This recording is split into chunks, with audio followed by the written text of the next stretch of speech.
Hello నమస్తే. నేను journalist Srinivas. ఈరోజు ఆంధ్రజ్యోతి పేపర్‌లో చేసింది మహా అపచారం అని చెప్పి కొత్త పలుకు పేరుతోని ఏబిఎన్ రాధాకృష్ణ గారు ప్రతి ఆదివారం పబ్లిష్ చేసే ఒక కొత్త పలుకు. ఈ పలుకులో మహా అపచారం జరిగిందని రాశారు. అంటే తిరుమల తిరుపతి దేవస్థానం సంబంధించిన ప్రసాదం లడ్డూ ప్రసాదం తయారు చేయడానికి వాడే నెయ్యిలో జంతువుల కొవ్వులు కలిసినయి, జంతువుల అవశేషాలు కలిసినాయని చంద్రబాబు నాయుడు గారు 2024 సెప్టెంబర్‌లో ఒక బహిరంగ ప్రకటన చేసిండు ఎన్‌డీఏ కూటమి పక్షాల మీటింగ్‌లో. డైరెక్ట్‌గా కొవ్వులు కలిసినయి నేను చూసొచ్చినా అని. దానికి ఆధారం ఏంటంటే ఎన్‌డీబీ ఒక రిపోర్ట్ ఇచ్చింది. దాంట్లో వచ్చింది అని చెప్పి. అది ఏ రిపోర్టు? ఏ నెయ్యికి సంబంధించిన రిపోర్ట్ అంటే 2024 జూలై 6, జూలై 12న తిరుమల తిరుపతి దేవస్థానం దగ్గర తిరుపతికి వచ్చిన 4 ట్యాంకర్లు నెయ్యి ట్యాంకర్లకు సంబంధించిన శాంపిల్స్‌లో చూస్తే అది ఉంది. ఆ 2024 జూలై 6, 12 తేదీలలో వచ్చిన ట్యాంకర్లప్పుడు ఉన్న టీటీడీ బోర్డ్ ఎవరు? ఉన్న రాష్ట్ర ప్రభుత్వం ఎవరంటే చంద్రబాబు నాయుడు గారు ముఖ్యమంత్రి. దీన్ని కాస్త ఉల్టా తిప్పేసి ఇది జగన్మోహన్ రెడ్డి కాలం నుంచి వస్తుంది. బోలే బాబా అనే ఒక కంపెనీ నుంచి నెయ్యి సరఫరా చేస్తారు అని చెప్పారు. ఈ బోలే బాబా కంపెనీ ఎప్పటిదంటే చంద్రబాబు నాయుడు గారు ఉన్నప్పుడు కూడా సరఫరా చేసింది. సరే అయిపోయింది. ఒక ముఖ్యమంత్రి హోదాలో ఒక రాజ్యాంగబద్ధమైన పదవిలో ఉండి బహిరంగ ప్రకటన చేసేటప్పుడు ఒక సున్నితమైన అంశం సెంటిమెంట్‌తోని కూడింది. కొన్ని కోట్ల మంది భక్తుల మనోభావాలకు సంబంధించింది. దాన్ని ఒకసారి క్రాస్ చెక్ చేసుకున్న తర్వాత ఒక రోజు లేట్‌గానో, 2 రోజులు లేట్‌గానో మాట్లాడినా దాంట్లో కొంపలు మునిగేది లేదు, భూమి బద్దలయ్యేది లేదు. ఎందుకంటే 2019, 24 జూన్ 2019 నుంచి 2024 జూన్ 12 వరకు జగన్మోహన్ రెడ్డి ముఖ్యమంత్రిగా వ్యవహరిస్తే అక్కడి నుంచి చంద్రబాబు నాయుడు గారు ఉన్నారు. ఒకవేళ నిజంగానే కల్తీ జరిగిందో, కొవ్వు కలిసిందో, లేకపోతే కెమికల్ కలిసిందో, విష పదార్థాలు కలిసినా అది తిన్నరో అయిపోయిందంటే ఇది జగన్మోహన్ రెడ్డి కాలమదైతే. ఇప్పుడు జాగ్రత్తలు తీసుకోవాలి. ఒకవేళ నిజంగానే జూలై 6, 12 తేదీలో వచ్చిన ట్యాంకర్‌లలోనే కెమికల్ కలిసిందో, విష పదార్థాలు కలిసినాయో, కొవ్వు కలిసిందో అని మీకు రిపోర్ట్ వస్తే ఇది ఒక సెన్సిటివ్ అంశం. మీరు ఒక ప్రభావితం చేసే మనిషి, ముఖ్యమంత్రి హోదాలో ఉన్న వ్యక్తి కాబట్టి అడ్డగోలుగా మాట్లాడొద్దు. దాన్ని రాజకీయం చేయదలుచుకున్నారు. వాస్తవంగా అది హిందువుల మనోభావాలకు సంబంధించి దాని సీక్రెసీ మెయింటైన్ చేయాలి వాస్తవంగా. కాన్ఫిడెన్షియల్‌గా ఉంచాల. ఉంచిన తర్వాత బాధ్యులపైన చర్యలు తీసుకోవడంలో ఆ చురుకు చూపించాలి తప్ప ప్రచారం చేయటంలో చూపించారు. మహా అపచారం జరిగింది అంటాడు. మహా అపచారం జరిగిందో జరగలేదో కానీ అది సిట్టు నివేదిక తర్వాత కోర్టులు ఇన్వెస్టిగేషన్లు తేలుతుంది. కానీ మీరు చేస్తున్న ప్రచారం వల్ల మహాపచారం జరిగినట్టు ఒక క్రియేషన్ చేసి తిరుమల తిరుపతి దేవస్థానం యొక్క విశ్వాసాన్ని, నమ్మకాన్ని ప్రజల్లో లేకుండా చేస్తున్నారు ఈరోజు ఇట్లాంటి మీడియా. ఆయన చెప్తుండే ఇక్కడ లడ్డూ తయారులో వాడిన నెయ్యిలో జంతువుల కొవ్వు కలిపారని ముఖ్యమంత్రి చంద్రబాబు చేసిన ప్రకటన అబద్ధమని సిట్టి తేల్చిందని జగన్ ఉదరగొడుతున్నారు. నిజానికి సిట్టి దర్యాప్తు నివేదిక అధికారికంగా విడుదల కాలేదు. మరి విడుదల కాకతలకి మీకేడ తెలిసింది విష పదార్థాలు కలిసినాయి, కెమికల్ కలిసింది, లేకపోతే ఫామ్ ఆయిల్ కలిసింది, అసలు నెయ్యే లేదు, నెయ్యి లేకుండానే లడ్డు తయారైంది, ఇవన్నీ ఎట్ట తెలిసినాయి? అసలు నివేదికే విడుదల కాలేదు అధికారికంగా. కాలేదు. జగన్ రెడ్డి హయాంలో లడ్డు తయారీకి వాడిన నెయ్యిలో కొవ్వు అవశేషాలు కనిపించాయని ఎన్డీబీ నివేదిక ఆధారంగా ముఖ్యమంత్రి చంద్రబాబు ఆ ప్రకటన చేశారు. ఇప్పుడు సిట్ విచారణ నివేదికలో అంతకంటే దిగ్భ్రాంతికరమైన విషయాలు వెలుగులోకి వచ్చాయి. అప్పట్లో తిరుమలకు సరఫరా అయింది అసలు నెయ్యే కాదని తేలింది. ఆవులు లేవు, నెయ్యి ఉత్పత్తి కాలేదు, పామాయిల్లో కొన్ని కెమికల్స్ కలిపి నెయ్యి పేరుతో సరఫరా చేశారని సిట్ విచారణ నిర్ధారణ అయింది.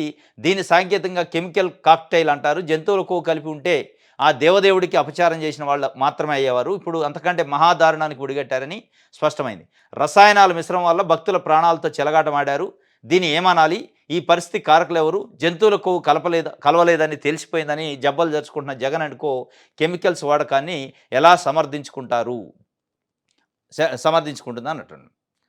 ఇప్పుడు జబ్బలు జరిసేది ఒకవేళ జగన్మోహన్ రెడ్డి నిజంగానే వాళ్ళపైన ఆరోపణలు వస్తే జబ్బలు జరుచుకుంటున్నారని అంటే జంతువుల కొవ్వు కలిసింది అని చంద్రబాబు నాయుడు గారు ఒక ముఖ్యమంత్రి హోదాలో చెప్పిండు కాబట్టి అది లేదు అంటే మీరు చేశారు. అపచారం ఎవరు చేశారంటే జంతువుల కొవ్వు లేని దాన్ని ఉన్నదని చెప్తే అపచారం చేసినట్టు.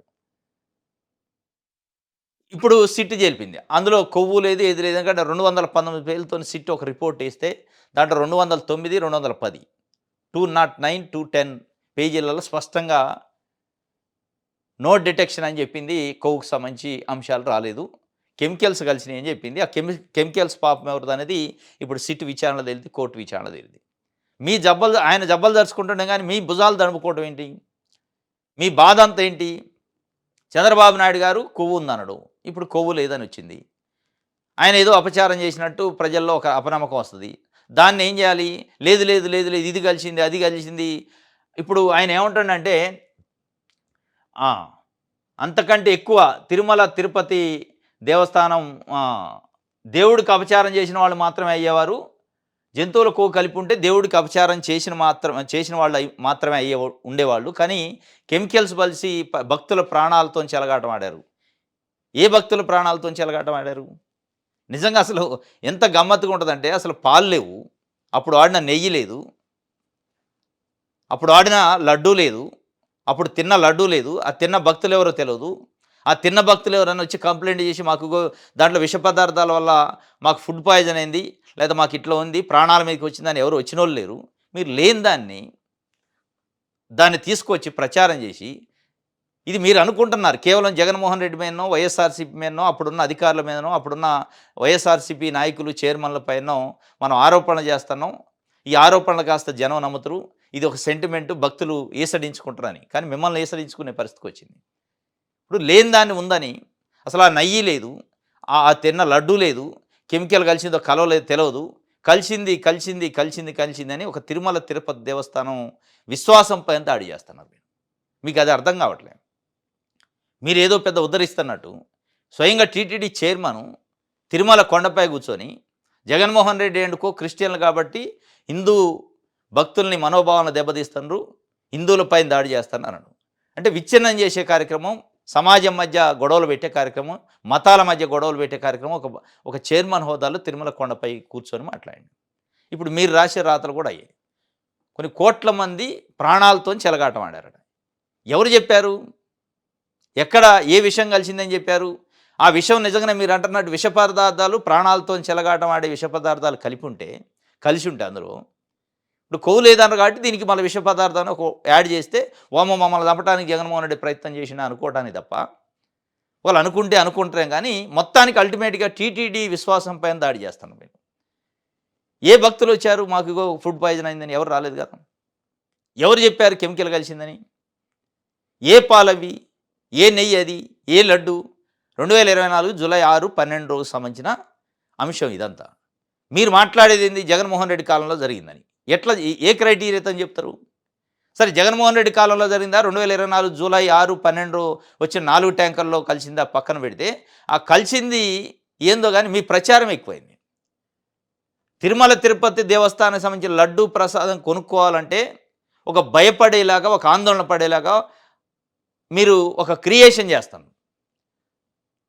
దాన్ని చూసి చాలా జాగ్రత్తగా తినాల్సిన పరిస్థితిని క్రియేట్ చేస్తున్నారు. అక్కడ లేని దాన్ని నిజంగానే కెమికల్ కలిసి ఉంటే ఇప్పుడు మనం చూస్తున్నాం గురుకుల హాస్టల్లో పిల్లలు మధ్యాహ్న భోజనాలలో ఫుడ్ పాయిజన్ అయ్యి అప్పటికప్పుడే వామిటింగ్సో, విరోచనాలో ప్రాణాల మీద రావడం జరిగింది. మీరు అన్న కెమికల్లో ఎక్కడా లేదు కదా. 20 కోట్ల లడ్డూలు తయారైనాయి. 20 కోట్ల లడ్డూలలో కనీసం 1 కోటి మంది ఆయన తిని ఉంటారుగా. ఒక్కొక్కరు 4 లడ్డూలు, 5 లడ్డూలు తిన్నా. మరి 1 కోటి మంది ప్రజలు 20 కోట్ల లడ్డూలు తింటే ఏ ఒక్కళ్ళకి దానిపైన ఫుడ్ పాయిజనో ఇంకోటో ఆ కెమికల్స్ వల్ల ప్రాణాల మీదకి వచ్చిన దాఖలాలు ఎక్కడన్నా రిపోర్ట్ వచ్చిందా? ఇది రాలేదు కదా. ఎందుకు మీరు ఆ తిరుమల తిరుపతి దేవస్థానం విశ్వాసం పైన, తిరుమల తిరుపతి దేవస్థానం పైన మీ రాజకీయాల కోసం, మీ పంతాల కోసం దాడి చేసే ప్రయత్నం, ఇంకోళ్ళను బదనాయం చేయాలనే కార్యక్రమానికి చాలా రాజకీయ అంశాలు ఉంటాయి. కానీ ఇది హిందువుల మనోభావాలని తీసుకొచ్చి అందులో చూపించే ప్రయత్నం చేయమాకండి. ఏ హిందూ బయటకు వచ్చి చెప్పట్లే జరిగింది అపచారం అని. నిన్న అంబటి రాంబాబు విషయంలో అంబటి రాంబాబు చంద్రబాబు నాయుడు గారి పైన చేసిన వ్యాఖ్యల విషయంలో తెలుగుదేశం పార్టీ నాయకులు వ్యవహరించిన తీరు, కార్యకర్తలు వ్యవహరించిన తీరు, స్వయంగా అక్కడ స్థానిక ఎమ్మెల్యే వ్యవహరించిన తీరు, రాళ్ళు, కర్రలు, దాడులు, కత్తులతోని ఆయన ఇంటి మీదకి పోయి నిప్పు పెట్టి తగలబెట్టారు. మరి ఇది అసలు లా అండ్ ఆర్డర్ ఉందా?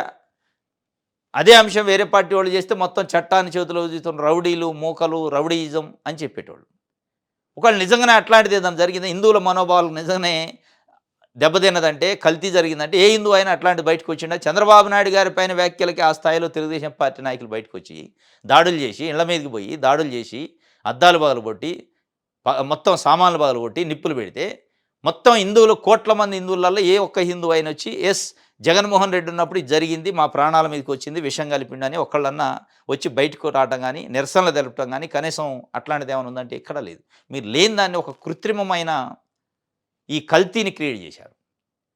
లేని కల్తీ మాటలతో క్రియేట్ చేసి దాన్ని నిజం చేయటం కోసం నానా రకాల తంటాలు పడతారు. కానీ ఇదంతా మీ జగన్మోహన్ రెడ్డికో చంద్రబాబు నాయుడు గారికో ఉన్న ఇద్దరి మధ్య ఉన్న రాజకీయ వైరుధ్యాన్ని తీసుకొచ్చి మతానికి, టీటీడీ విశ్వాసానికి, తిరుమల తిరుపతి దేవస్థానం పవిత్రమైన లడ్డూని నమ్మే హిందూ భక్తులపైన హిందూ భక్తులకు అనుమానాలను రేకెత్తించే పని చేస్తున్నారు. దీంట్లో ఆయన ఇంకొక మాట చెప్పిండు. ఇది మొత్తం ఎపిసోడ్ చూస్తే కేసీఆర్ పైన జగన్మోహన్ రెడ్డి పైన రాస్తూ ఈయన పలుకులు కొత్త పలుకులు. కూలీ మీడియా ఉందట, కూలీ సోషల్ మీడియా. వీళ్ళకి కేసీఆర్కి కూలీ సోషల్ మీడియా ఉంది. సిట్టు ఫోన్ ట్యాపింగ్లో నోటీసులు జారీ చేస్తే తెలంగాణ ఆత్మగౌరవం అట, తెలంగాణ ఆత్మగౌరవం కేసీఆర్ సొత్తేనట. అంటే కేసీఆర్ని అరెస్ట్ చేసి భూమి బద్దలైద్దా, నోటీసులు ఇస్తే భూమి బద్దలైద్దా, ఇట్లా కేసీఆర్ పైన కూడా రాసిండు. దీంట్లో సరే అంతా ఆయన పలికే పలుకులు రకరకాల పలుకులు పలుకులు. కూలీ సోషల్ మీడియా అట, కూలి తీసుకొని సోషల్ మీడియాలో కేసీఆర్ కోసం పోస్టులు పెడతా ఉంటారట. అసలు ఆ కూలీ గురించి కులం గురించి మాట్లాడే అర్హత మీకుందా? వాళ్ళు కూలీ సోషల్ మీడియా అయితే మీరేం మీడియా? మీ కూలి ఎంత? మీ పలుకులు పలుకుతున్నందుకు మీరు రోజు రాసే రాతలు, రోజు పలికే పలుకులకి ఎంత కూలి తీసుకుంటున్నారు? అసలు మీరు పెట్టిందే కూలి కోసం మీడియా అని చెప్పి ఈరోజు తెలుగు రాష్ట్రాల్లో ఉన్న ప్రజలు ఆంధ్రజ్యోతి పేపరు ఆర్కే పలికే పలుకులు, కూలి తీసుకొని పలికే పలుకులు, మీ కూలి ఎంత అని అడుగుతున్నారు. మీరు అన్నారు కాబట్టి సోషల్ మీడియాని. అంటే అంత చులకన? అంటే దళిత నాయకులు బాడుగ నేతలు అంటారు మీరు. గతంలో దళిత ఉద్యమాలు చేసి దళితుల కోసం, బడుగు బలహీన వర్గాల కోసం, బహుజనుల కోసం పోరాటం చేసే నాయకులను బాడుగ నేతలు అనడు. నువ్వు ఏ బాడుగ తీసుకొని ఏ కూలి తీసుకొని పని చేస్తున్నావు? చంద్రబాబు నాయుడు గారికో తెలుగుదేశం పార్టీకో ఒక సామాజిక వర్గం కోసం మీరు ఎందుకు పని చేస్తున్నారో, ఎంత కూలి తీసుకుంటున్నారు? అంటే మీరు తీసుకున్నట్టే అందరు తీసుకుంటున్నారని మీరు కళ్ళగంటున్నారా? మీకుంది ఆ కూలీ నేచరు అని ఈరోజు తెలుగు రాష్ట్రాల్లో ఉన్న ప్రజలు, తెలుగు రాష్ట్రాల్లో ఉన్న సోషల్ మీడియా యాక్టివిస్టులు మాట్లాడుకుంటున్నారు. మీకుందని అందరికి ఉండాలని లేదు కదా. మీరు ఏదో ఒక పార్టీ దగ్గర, ఒక సామాజిక వర్గం దగ్గర ఒక కూలి తీసుకొని పనిచేస్తున్నారు దాదాపు కొన్ని దశాబ్దాల నుంచి. అది అందరికీ తెలుసు, అది అందరూ అనుకుంటున్నారు. కాబట్టి నేను కూడా కూలి తీసుకుంటున్నా కాబట్టి మీరు కూడా తీసుకుంటున్నారంటే ఎట్లా? మీ పలుకులు కూలీ పలుకులు, కానీ అందరూ అదే అంటే ఎట్లా? అంటే మీ ఉద్దేశం ఏంది? చంద్రబాబు నాయుడు గారిని మీరు పోయినట్టు అందరు పోడాలా, వాళ్ళు మంచోళ్ళు. లేదా జగన్మోహన్ రెడ్డో కేసీఆర్నో మీరు ప్రశ్నించినట్టు అందరు ప్రశ్నించాలి, ఉన్నది లేనిది దాంట్లో కలిపి. లేదా చంద్రబాబు నాయుడు గారు ప్రశ్నించొద్దు, చంద్రబాబు నాయుడు గారు ఏ పని చేసినా లోక కళ్యాణం కోసమే అనాలా. ఇప్పుడు కేసీఆర్ ఏ పని చేసినా లోక కళ్యాణం కోసమనే తెలంగాణ సమాజం అంతా నమ్మాలనా అంటుండు. మరి చంద్రబాబు నాయుడు గారు ఏ పని చేసినా లోక కళ్యాణం కోసమేనా? మీరు రాసే వార్తలు పలుకులు అయ్యే కదా. ఆయన ఆత్మగౌరవం గురించి మాట్లాడుతున్నాను. తెలంగాణ ఉద్యమకారులట బయటకు వచ్చి కేసీఆర్కి నోటీస్ ఇస్తే ఎట్లా వస్తారు, ఇది ఆత్మగౌరవం ఎట్లయితే ఆయన సమస్య అంటుండు. చంద్రబాబు నాయుడు గారు రాజమండ్రి సెంట్రల్ జైల్లో ఉంటే ఏ భూమి కంపించింది ఆంధ్రప్రదేశ్లో? ఏ కార్యకర్త బయటకు వచ్చిండు? ఒకటి రాలే. మొత్తం ప్రపంచవ్యాప్తంగా దేశాల నుంచి బయటకు వచ్చి ధర్నాలు చేశారు. తెలంగాణలో కూడా చేశారు. చేస్తుంటే కేటీఆర్ ఇక్కడ కాదు మీరు అక్కడ చేసుకోండి ధర్నాలు అన్నాడు అని ఒక సెంటిమెంట్ని రాజేసిన ఈ కూలీ చెప్పింది. వాళ్ళు బయటకు వచ్చారు. నిజంగా వాళ్ళు చంద్రబాబు నాయుడు గారి కోసం బయటకు వచ్చిన వాళ్ళ కులకోణంలోనో లేదా డబ్బులు ఇచ్చి తీసుకొచ్చిన వాళ్ళు అందరికీ తెలుసు. అది ఈరోజు ఆంధ్రజ్యోతి అనే పత్రికని, ఏబిఎన్ ఛానల్ని ఒక కులం, ఒక సామాజిక వర్గం మాది అనుకుంటారు. మా కులం అంది ఇది. మీరు కూడా ఆ కులాన్ని మా కులం కోసం వార్తలు రాస్తా, ఆ పార్టీని మా కుల పార్టీ అని మీరు భావిస్తారు. మీ ఇద్దరికి సింక్ అయింది. మీరు అనుకుంటున్న ఆ కులము, మీరు అనుకుంటున్న ఆ పార్టీ మీకు. మరి మీకు వాళ్ళకి కూలీ యాజమాన్య బంధం ఏముందో కానీ మీ యజమాని ఇచ్చే కూలీ ఎప్పటి నుంచి ఎంత ఇస్తుండో, ఏ స్థాయికి పోయారు మీరు ఆ కూలీతోని? మిగతా వాళ్ళు కూడా అదే కూలి అనుకుంటేట? ప్రభుత్వాలను ప్రశ్నిస్తే, ప్రభుత్వాలను నిలదీస్తే, ప్రజల పక్షాన మాట్లాడితే అది కూలీ లెక్క మీకు అనిపిస్తే, మరి మీరు ప్రభుత్వాలకు భజన చేస్తుంటే అదెంత కూలి అనుకోవాలి? ప్రశ్నిస్తేనే కూలి అనుకుంటే భజన చేస్తే ఉంటుందా కూలి, ప్రశ్నిస్తే కూలి ఉంటుందా? మీరు మర్చిపోయారు. అసలు మీరు మీడియాని మర్చిపోయి కేవలం కూలి కోసం పనిచేస్తున్నారు. ఇది ఆయన కూలీ పలుకులు, ఆర్కే కూలీ పలుకులు ఈరోజు మాట్లాడిన పలుకులు. బూతుల రాంబాబు బరితెగింపు, రాయలేని భాషలో సీఎంపై బూతుల అంబటి అరెస్టు. ఇప్పుడు అంబటి రాంబాబు బూతులు మాట్లాడిండంటే మాట్లాడి ఉండొచ్చు. మాట్లాడితే చట్ట ప్రకారం అరెస్ట్ చేయొచ్చు, కేసు పెట్టొచ్చు, జైలు పంపొచ్చు. అరెస్ట్ చేశారు నిన్న పోలీసులు. అదొక ప్రొసీజర్ లీగల్. ఇక తిట్టినోడి మీద కల్లా తెలుగుదేశం పార్టీ కార్యకర్తల కర్రలు, రాడ్లు, ఇనప కడ్డీలు, లేతే కత్తులు, కటార్లు తీసుకొని దాడులు చేయడానికి పోతే పోలీసులు ఎందుకు, రాష్ట్రం ఎందుకు, రాష్ట్ర ప్రభుత్వం ఎందుకు, హోంమంత్రి ఎందుకు, హోంశాఖ ఎందుకు? ఎవరి పరువు బజాన పడితే ఈరోజు పదే పదే చెప్తూ ఉంటారు చంద్రబాబు నాయుడు గారు. ఏం చెప్తారు? లా అండ్ ఆర్డరు చాలా మంచిగా ఉంటే, శాంతి భద్రతలు మంచిగా ఉంటేనే రాష్ట్రానికి పెట్టుబడులు వస్తాయని. మరి దీన్ని ఏమంటారు? డైరెక్ట్గా ఒక మాజీ మంత్రి ఇంటిపైకి పోయి ఆయన చేసిన వ్యాఖ్యలు నేనేం సమర్థించట్లే. ఆయన వ్యాఖ్యల్లో తప్పు ఉంటే, ఆయన వ్యాఖ్యలు తప్పుడు వ్యాఖ్యలు ఉంటే దాని ప్రకారం చట్ట ప్రకారం ఏమి చర్యలు తీసుకోవచ్చో, కేసులు పెట్టొచ్చు, లోపటేయచ్చు. దాంట్లో డౌట్ లేదు, ఎవరు కాదన్నారు. ఇక వ్యాఖ్యలు చేసిండని చెప్పి ఎవరంతటి వాళ్ళు పోయి ఇళ్ల మీదకి దాడులు చేస్తే పోలీసులు ఎందుకు, చట్టాలు ఎందుకు, కోర్టులు ఎందుకు? దాడులు చేయొచ్చు కదా ఎవరంటే వాళ్ళు. చాలామంది చాలా వ్యాఖ్యలు చేస్తూ ఉంటారు, రాజకీయ నాయకులు మరి ముఖ్యంగా. ఇక వ్యాఖ్యలు చేసిన వాళ్ళు ఇళ్ల మీద దాడులు అంటే రోజు దాడులే ఉంటాయి. ఇక పోలీసులకు పనే ఉండదు. ఇక పోలీసులు ఇంట్లో కూర్చోవాలి, వీళ్ళు పోయి దాడులు చేసుకోవాలి. శిక్షలు వీళ్ళే చేస్తారా? ఆయన వ్యాఖ్య చేసిండు కాబట్టి ఇంట్లోకి పోయాలి, కార్లు ధ్వంసం చేయాలి, ఇంటిని ధ్వంసం చేయాలి, తలుపులు పగలగొట్టాలి, కిటికీలు పగలగొట్టాలి, ఫర్నిచర్కి నిప్పు పెట్టాలి, తగలబెట్టాలి అనేది ఏమన్నా ఐపీసీ సెక్షన్లలో ఉందా? ఇండియన్ పీనల్ కోడ్ ఏమని చెప్పిందా? బిఎన్ఎస్ యాక్ట్ చెప్పిందా అట్లని? ఎవరు మనోభావాలు దెబ్బతింటినో లేకపోతే ఎవరన్నా తిడితే వాళ్ళు పోయి వాళ్ళ మనుషులు పోయి కొట్టవచ్చు, తిట్టవచ్చు అని చెప్పిందా? చెప్పలేదు కదా. అట్లా చెబితే మీరెందుకు? ఇది ఫెయిల్యూర్ కాదా? శాంతి భద్రతలు ఉన్నట్ట లేనట్ట ఆంధ్రప్రదేశ్లో? మరి దీన్నే శాంతి భద్రతలు అంటారు. ఈ శాంతి భద్రతల లోపం వల్ల పెట్టుబడులు ఆగవా?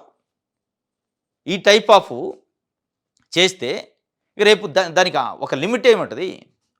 ఒక మాజీ మంత్రి ఇంటిపైకి పోయి దాడి చేసే పరిస్థితి, భయభ్రాంతులకు గురి చేసే పరిస్థితి, అక్కడ కారును పగలగొట్టడం, లేకపోతే కిటికీలు పగలగొట్టడం, లేకపోతే డోర్లు పగలగొట్టడం, లేదా ఫర్నిచర్ నింపెట్టడం ఒక భాగం అయితే అవన్నీ వస్తువులు.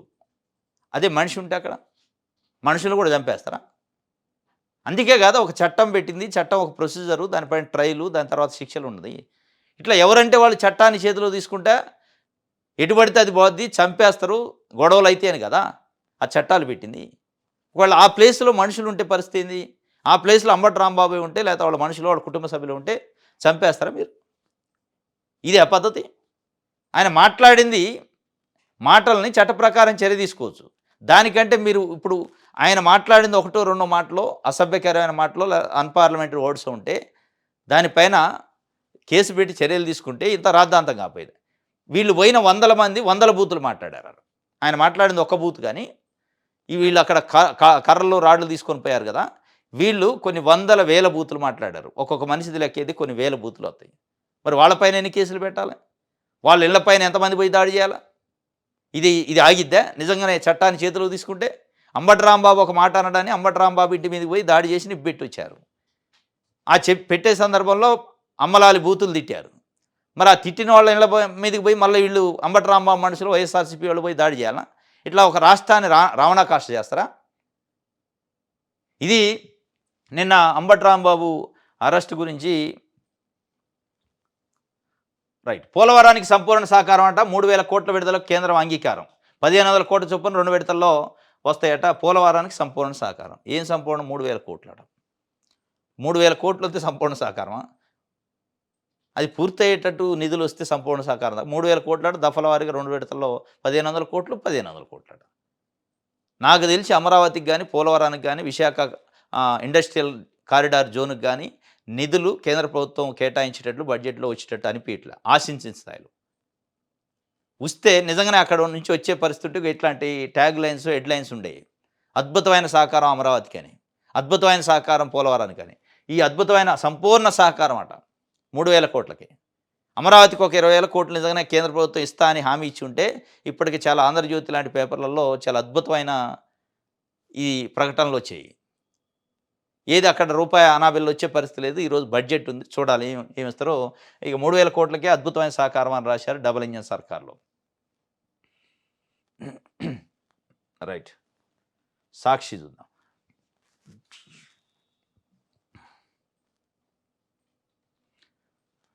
రైట్. బాబును వదలని స్కిల్లు స్కిల్ స్కామ్ కేసులో ఈడీ దూకుడు, సిఐడి సిట్ కేసును ఇటీవల అడ్డగోలుగా క్లోజ్ చేసిన చంద్రబాబు కూటమి ప్రభుత్వం. కానీ దర్యాప్తును వేగవంతం చేసిన ఈడీ విశాఖలోని ప్రత్యేక పిఎంఎల్ఏ కోర్టులో అనుబంధ ఛార్జ్‌షీటు దాఖలు అని చెప్పి ఒక prevention of money laundering act కింద విశాఖపట్నంలో కోర్టు ఉంది. ఆ కోర్టులో నిన్న ఈడీ సెంట్రల్ గవర్నమెంట్‌కి సంబంధించిన ఈడీ ఎన్ఫోర్స్మెంట్ డైరెక్టరేటు అనుబంధ ఛార్జ్‌షీట్‌ని ఏసింది.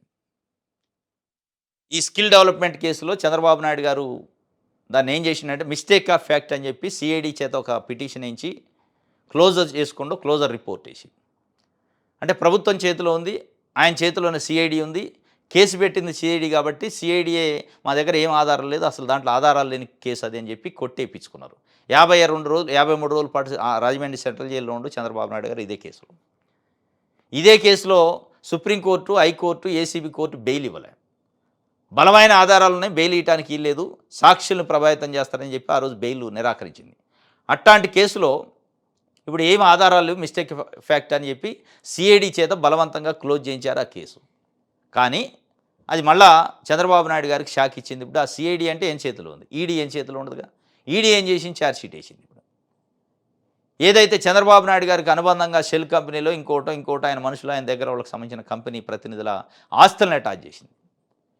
అంటే ఇది వదిలిపోయేటట్లేదు. వీళ్ళు ఎంతైతే ఆరాటపడి క్లోజ్ చేశారు కేసు, అంత మళ్ళీ అదే స్థాయిలో స్పీడ్గా మళ్ళీ రివర్స్ వచ్చి చంద్రబాబు నాయుడు గారు మెడకు చుట్టుకొని షాక్ ఇస్తుంది. ఈడీ నిన్నైతే వేసింది. చంద్రబాబు సన్నిహితులు డిజైన్ టెక్ కంపెనీకి చెందిన మరో 23.54 కోట్ల ఆస్తులు చెప్తూ షెల్ కంపెనీలతో నిధులు కొల్లగొట్టినట్టుగా గుర్తింపు. చంద్రబాబు సన్నిహితులపై అభియోగాలు నమోదు. స్కిల్ స్కామ్ కేసు దర్యాప్తును ముమ్మరం చేసిన ఈడీ 2014-19 మధ్య బాబు ప్రభుత్వ హయాంలో స్కిల్ స్కాము, సిమెన్స్ కంపెనీకి తెలియకుండానే ఆ కంపెనీ పేరుతో ప్రాజెక్టు అధికారులు వద్దన్నారు. ఇది వద్దన్న 370 కోట్లు విడుదల చేసిన అప్పటి సీఎం బాబు. అందులో 315 కోట్లు షెల్ కంపెనీల ద్వారా తరలించినట్టు గుర్తింపు. 2018లో పూణేలో కేంద్ర జీఎస్టీ అధికారుల సోదాలో బయటపడ్డ స్కిల్ స్కాము. ఆనాడు సీఎంగా అది బయటకు రాకుండా అడ్డుకున్న చంద్రబాబు 2019లో సామాజిక కార్యకర్త ద్వారా వెలుగులోకి సిఐడి దర్యాప్తునకు ఆదేశించిన గత ప్రభుత్వం సాక్ష్యాలతో దొరికిన చంద్రబాబును రిమాండ్ పంపి కోర్టు 52 రోజులు జైల్లో ఉన్న చంద్రబాబు. అయినప్పటికీ కేసు మిస్టేక్ ఆఫ్ ఫ్యాక్ట్ కింద సింపుల్ క్లోజ్ చేశారు.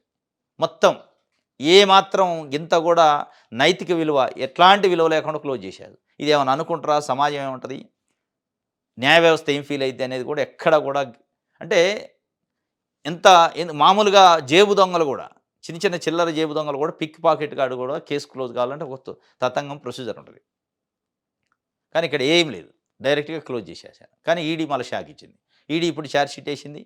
ఛార్జ్‌షీట్ తర్వాత ఇక కేసు కంటిన్యూ అయింది. మళ్ళీ చంద్రబాబు నాయుడు గారికి దాంట్లో ఇన్వాల్వ్ చేసే పరిస్థితి ఉంటుంది. ఇది ఒక వార్త. ఈడీ శాఖకు సంబంధించి ఈసారైనా కరుణించానా, గత బడ్జెట్లో ఏపీకి మొండి చేయి, ఎన్డీఏలో చంద్రబాబు కీలకంగా ఉన్న ప్రయోజన శూన్యం, రాష్ట్రానికి నిధుల సాధనలో బాబు కూటమి ఎంపీలు పూర్తిగా విఫలం, ఢిల్లీలో ఉత్తుత్తి పర్యటనలే తప్ప సాధించింది ఏమీ లేదు, అదొస్తుంది ఇదొస్తుంది అంటూ లీకులు ఇచ్చి ఎల్లో మీడియాలో డప్పు కొట్టించుకుంటున్న చంద్రబాబు తప్ప అక్కడ ఏమీ లేదు అని చెప్పి.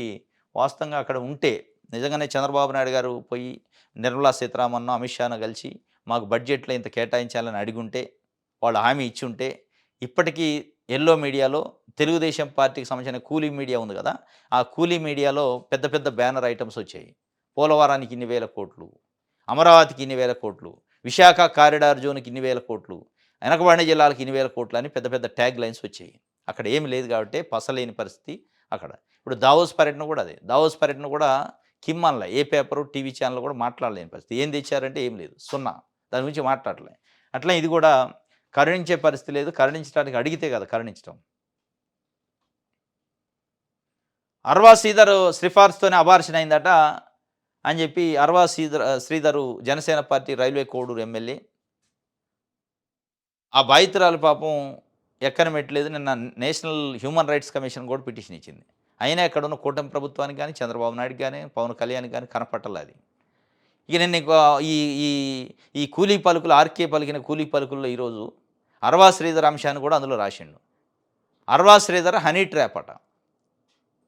హనీ ట్రాప్లో అబార్షన్లు ఉంటాయా? సిగ్గు ఉండాలి వార్త రాసేటప్పుడు. ఒక మహిళ నన్ను బలవంతంగా రేప్ చేసిండు, నన్ను బలవంతంగా బెదిరించిండు, కుటుంబ సభ్యులను చంపుతున్నాడు, దాదాపు 2 సంవత్సరాల నుంచి నన్ను చిత్రహింసలు పెడుతుండని బయటకు వచ్చి ఆవేదన చెందుతుంటే ఆమె కొన్ని వీడియోలు రిలీజ్ చేస్తే హనీ ట్రాప్ అంటాడు ఆయన. ఇగో ఇదే మీ కూలీ మీడియా మిమ్మల్ని ఎందుకు అనాల్సి వస్తుందంటే, మీరు కూలి తీసుకొని రాసేటోళ్ళు కాబట్టి, కూలీ గిట్టుబాటు కావాలి కాబట్టి, ఆ కూలీ ఇచ్చే యజమానులకు అనుగుణంగా వార్తలు రాస్తారు మీరు. హనీ ట్రాప్ ఒక మహిళ బయటకొచ్చి నన్ను అబార్షన్ చేయించుకుంటారా హనీ ట్రాప్‌లో? హనీ ట్రాప్‌కి, అబార్షన్‌కి తేడా తెలవదా మీకు? అని రాసిండు ఆయన. అర్వా శ్రీధర్ సిఫార్సుతోనే హాస్పిటలు అబార్షన్ చేసిందట.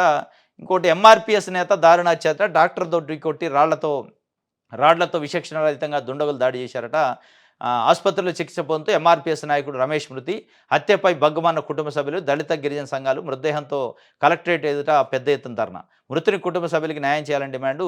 కర్నూలు డీఎస్పీ జోక్యంతో మృతదేహం స్వగ్రామానికి తరలింపు. కర్నూలు జిల్లాలో ఎంఆర్‌పీఎస్ నేత రమేష్‌ని దారుణ హత్య చేశారట ట్రాక్టర్‌తో గుద్ది మరి. ఆంధ్రప్రదేశ్‌లో లా అండ్ ఆర్డర్ పరిస్థితి ఎట్లా ఉందనేది మనం దీన్ని బట్టి అర్థం చేసుకోవచ్చు. ఇది ఒక వార్త. రైట్. ప్రజాశక్తి చూద్దాం. మరో 2,00,000 కోతట. ఏంటి అంటే పీఎం కిసాన్ లబ్ధిదారులలో 2,00,000 మందిని కోత వేశారట. తొలి కిస్తీ 40,77,000 అయితే రెండో కిస్తీకి 39,15,000 మొత్తం అర్హుల్లో ఇంకో 44,000 తగ్గుదల. ఒక్కొక్కళ్ళు తగ్గించు పీఎం కిసాన్ గమ్మత్తుగా ఉంది. పెట్టినప్పటి నుంచి పెరుగుతూ పోవాలి కదా రైతుల సంఖ్య, తగ్గుతూ వస్తుంది. కొత్త వాటిని నమోదు లేదు. పాత ఎప్పుడైతే 2019 ఆ టైంలో ఇచ్చారో వాళ్ళే రైతులు ఉంటారు. దాంట్లో ఎవరైనా చనిపోయిన వాళ్ళు ఉంటే ఇక మళ్ళీ రాదు. కొత్త ఇవ్వట్లేదు, తగ్గుతూ వస్తుందట. కోత వేశారట రెండో విడతలో. ఇది దీనిపైన అసలు అడిగేటోళ్ళు లేడు, మాట్లాడేటోళ్ళు లేడు. ఆంధ్రప్రభ.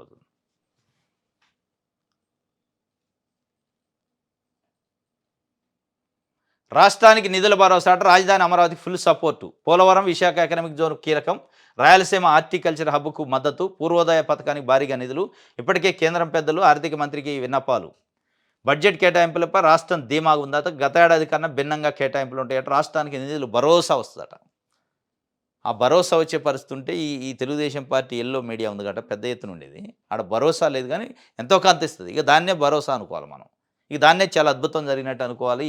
రాజధానికి ఫుల్ సపోర్ట్ అట. పోలవరం, విశాఖ ఎకనామిక్ జోన్కు కీలకంగా ఇస్తారట అని చెప్పి ఆంధ్రప్రభ ఒక వార్తను రాసింది.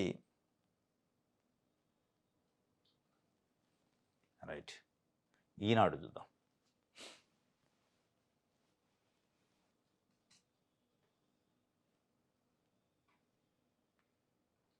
వైకాపా హయాంలోనే కల్తీ నెయ్యి నిర్ధారణ అయినా సరఫరాదారులపై చర్యలు లేవు. పైగా అవే సంస్థల కొనసాగింపు. నెయ్యి నమూనాలను CFTRIకి పంపాలను వైవి సుబ్బారెడ్డి ఆదేశాలు.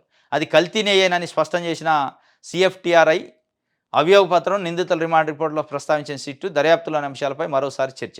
వైకాపా హయాంలోనే కల్తీ నెయ్యి నిర్ధారణ. ఇప్పుడు ఎవరు కాదంటారు? కాదన్నా మీరు ఊరుకోరు. ఇప్పుడు 2024 జూలై 6, జూలై 12 వచ్చిన 4 ట్యాంకర్లో కల్తీ జరిగింది. మరి అది వైకాపా హాయమా, తెలుగుదేశం హాయమా? హాయం ఏదనేది కాదు, నిజంగా కల్తీ జరిగిందా లేదా? మీరు చేస్తున్న ప్రచారం అంతా అక్కడ జరిగిందా? కావాలని ప్రచారమా? పదే పదే దానిపైన విష ప్రచారం చేసి విషం కలిసింది లేకపోతే కొవ్వు కలిసిందని ప్రచారం చేసి అది ఇప్పుడు ఉల్టా అడ్డం తిరిగేటాలుగా లేదు కల్తీ జరిగింది వైకాపా హయాంలోనే మేము చూసి వచ్చినాం. ఇప్పుడు వైకాపా హయాంలో తయారు చేసిన లడ్డూ లేదు, వాడిన నెయ్యి లేదు. ఎట్లా జరిగిందంటారు? ఇప్పుడు మీకు దొరికింది 2024 జూలై 6, 12ది. ఈ మిగతా అంతా ఆపాదించి ఇదే అంతా అని చూపించే ప్రయత్నం చేస్తే దాన్ని ఏమనాలి? దాడి కాకపోతే. ఇది ఆయన ఈనాడు రాసిండు. రైట్. అభివృద్ధి అంటే ఏమిటో చేసి చూపిస్తున్నారు చంద్రబాబు నాయుడు గారు అంటుండే. అభివృద్ధి అంటే ఏంటో చేసి చూపిస్తున్నాం అంటుండే. ఎవరు అభివృద్ధి? మీరు అత్యంత ధనికమైన ముఖ్యమంత్రి అయ్యారు. మీ ఈయంకుడు, మీ కొడుకు లేదా మీ పార్టీలోని కొంతమంది ఎమ్మెల్యేలు అత్యంత ధనికమైన ఎమ్మెల్యేల జాబితాలో ఉన్నారు. లేదా మీకు మీ బంధువు గీత యూనివర్సిటీకి సంబంధించి శ్రీభరత్ విశాఖపట్నం తెలుగుదేశం పార్టీ ఎంపీకి 54 సమ్ ఎకరాల భూమిని కబ్జా చేస్తే ఆయన కబ్జాని రెగ్యులరైజ్ చేశారు. VMCలో పెట్టి పోలీసు ప్రహార మధ్యలో కబ్జా కొమ్ము కాసి కబ్జాకు ఆమోదం తెలిపారు. అదే అభివృద్ధి అంటే? అంటే మీ కుటుంబ సభ్యులకో, మీకు సన్నిహితులకో, మీకు నచ్చిన పారిశ్రామికవేత్తలకు భూములు పంచితే అభివృద్ధి? అభివృద్ధిని అంటే ఏంటో చేసి చూపిస్తానంటే ఎవరి అభివృద్ధి, ఎవరికి ఫలాలు, ఎవరికి ఫలితాలు వస్తున్నాయి? అభివృద్ధి నిజంగానే చేసి చూపిస్తున్నారు. మీరు మీకు మీ కుటుంబ సభ్యులకి చేసి చూపిస్తున్నారు. మీకు సంబంధించిన పెట్టుబడిదారులకు చేసి చూపిస్తున్నారు. సంపదను కూడా పంచుతున్నారు. ఎవరికి పంచుతున్నారంటే మీ కుటుంబ సభ్యులకి, మీకు సంబంధించిన వ్యక్తులకు పంచుతున్నారు. పేద ప్రజల నోటికాడి సంపదను తెచ్చిపోయి వాళ్ళకి పంచుతున్నారు. అది కాదు చేయాల్సింది. పేద ప్రజల్ని కింద ఉన్నోళ్ళని పైకి తీసుకురావాలి తప్ప పైన ఉన్నోళ్ళని ఇంకా పైకి తీసుకుపోయే కార్యక్రమం చేయొద్దు. ఇది ఒక వార్త ఈనాడుకి సంబంధించి. యెస్. ఇది ఈరోజు న్యూస్ అనాలిసిస్. రేపు తాజా వార్తలతో తిరిగి కలుసుకుందాం. Thank you.